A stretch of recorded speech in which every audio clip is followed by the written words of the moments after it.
ব্যাপার মামা, 10টা বেজে গেছে, এখন পর্যন্ত চায়ের দোকান খুলে নেই? দোকান তো খুলছে ম্যাম, কিন্তু আমার মালিক ছাড়া দোকানে বেচা কিনা শুরু হয় না। আর আমার মালিক আসে হচ্ছে 10টা বাজে, 10টা বাজতে আরো 2 মিনিট বাকি। মালিক? ওই যে ম্যাম, ওই লাল গাড়িটা দেখতেছেন না, ওই যে আমার মালিক চলে আসছে।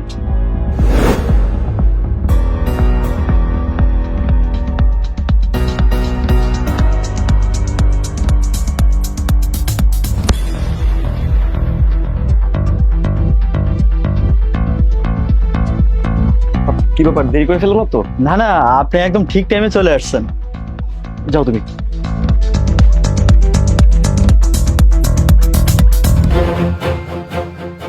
কি লাগবে আপনার?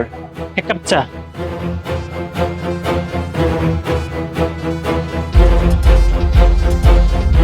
জি নিন ম্যাম। সরি, আমার চা তো 2 কাপ ছিল। আচ্ছা সরি, দিচ্ছি।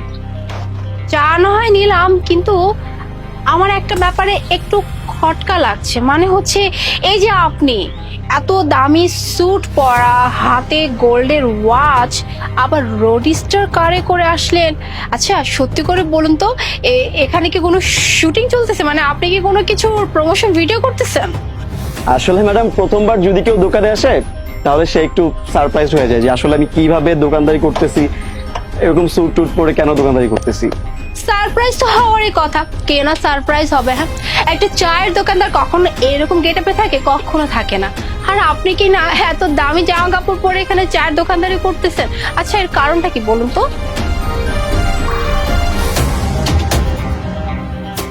ম্যাডাম, ওই সামনে যে নিউ মার্কেটটা আছে, নিউ মার্কেটের নিচে যে 2টা রেস্টুরেন্ট রয়েছে, ওই 2টা রেস্টুরেন্ট মালিকও কিন্তু আমি। হোয়াট? আপনি ওই 2টা রেস্টুরেন্টের মালিক? অথচ এত বড় রেস্টুরেন্টের মালিক হয়ে আপনি এখনো চায়ের দোকানদারি করতেছেন? এই প্লিজ বলেন না, কাহিনীটা কি একটু বলুন তো। আপনি এই গেটআপে এত রিচ হওয়া সত্ত্বেও আপনি এরকম একটা ছোট্ট একটা চায়ের দোকানে চায়ের দোকানদারি করতেছেন? যেহেতু ম্যাডাম জিজ্ঞেস করছেন তাহলে বলি। আসলে আমি আজকে 15 বছর হলে চায়ের দোকানদারি করতেছি। তো এর আগে যখন চায়ের দোকানদারি করতাম, করতে করতে আমি 2টা বিজনেস রান করি। আর যখন 2টা বিজনেস রান করি, আমার অবস্থা খুব ভালো হয়ে যায়। এরপর আমার মধ্যে অহংকার এসে পড়ে। আমি খুব দামি গাড়ি, দামি হোটেলে সবসময় যেতাম, সবসময় টাইম স্পেন্ড করতাম, টাকাকে টাকা মনে করতাম না, মানুষকে মানুষ মনে করতাম না। মানে এরকম একটা অবস্থা হয়েছিল যে সামান্য এরকম একটা চায়ের দোকানে এসে আমি চা খেতাম না। আমি কফি খেতে যেতাম গুলশানে, গুলশান 2-এ, গুলশান 1-এ, ভালো ভালো জায়গায় যেতাম। তো এই অহংকারের ফলে না একসময় আমার ফল ডাউন হয়, আমার ব্যবসা আমি লস করি এবং আমি খুব ডিপ্রেশনে চলে যাই। আর তখন হঠাৎ করে আমার বাবার একটা কথা মনে পড়ে যে তুমি যতই বড় হও না কেন, অতীতকে কখনো ভুলে যেও না। তাই আর কি করার, আমি আবার সেই অতীতেই ফিরে আসি। তখন ভাবলাম যে আমার অতীত তো ছিল আমার চায়ের দোকান, আমি তাহলে আবার আমার চায়ের দোকান থেকে শুরু করি না। তারপর ম্যাডাম আবার নতুন করে আমি চায়ের দোকান দিলাম, এই চায়ের দোকান।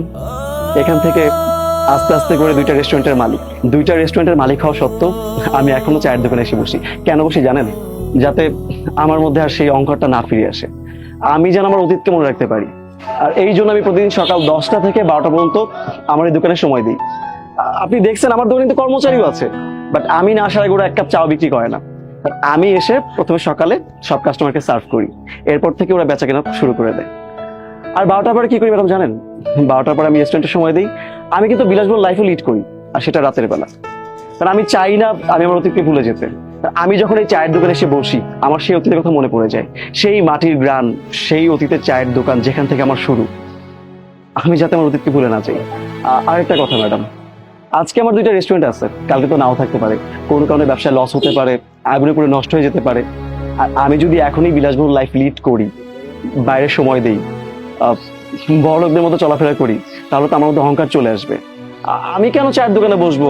এটা তো আমার সাথে যায় না। এই টাইপের একটা বিহেভ চলে আসবে আমার মাঝে। আর তখন কি হবে জানেন? আমার যদি রেস্টুরেন্টটা বন্ধ হয়ে যায়, আমার চায়ের দোকানে বসতে সংকোচ বোধ হবে যে আমি একটা বড় বিজনেসম্যান ছিলাম, আমি কিভাবে চায়ের দোকানে বসবো। আর সেটা যাতে আমার মধ্যে না হয়, এই জন্যই চায়ের দোকানে বসা, যাতে আমার মধ্যে কোনো অহংকার না থাকে, আমি যেন আবার পুনরায় চায়ের দোকান থেকে শুরু করতে পারি। ভাইয়া, আজকে আপনার সাথে কথা বলে না সত্যি ভালো লাগলো। আর একটা কথা কিন্তু আপনি ঠিকই বলেছেন, আমাদের লাইফে কখন কি হয়ে যায় আমরা কিন্তু কেউই জানি না। আজকে আমি এত টাকার মালিক, কালকে আমি রাস্তা ফকির হয়ে যেতে পারি। উপরওয়ালা কখন কাকে কোথায় নিয়ে যাবে আমরা কিন্তু কেউই জানি না। তাই আমাদের মধ্যে কখনোই না অহংকার রাখা উচিত না, কারণ যদি অহংকার থেকে থাকে তাহলে আপনি কখনোই না বেঁচে থাকতে পারবেন না। আমাদের সব সময় উচিত মাটির দিকে তাকিয়ে তারপরে বাঁচা। তার কারণ হচ্ছে আমি যখন মাটির দিকে তাকাবো তখন আমি বুঝতে পারবো যে আমার মধ্যে কোনো প্রকার অহংকার রাখা একদমই ঠিক না। আরেকটা কথা আপনিও জানেন যে আমরা প্রত্যেকটা মানুষ একটা সময় এই মাটিতেই মিশে যাব, তাই আমাদের মধ্যে কোনো অহংকার রাখা উচিত হবে না। যাই হোক ভাইয়া, আমি আপনাকে আজকে দেখে বা আপনার কথাগুলো শুনে না আমি আরো বেশি অনুপ্রাণিত হলাম। আপনার কথাগুলো আমি সারা জীবন মনে রাখবো। ভালো থাকবেন। জি, আপনারা ভালো থাকবেন। ধন্যবাদ।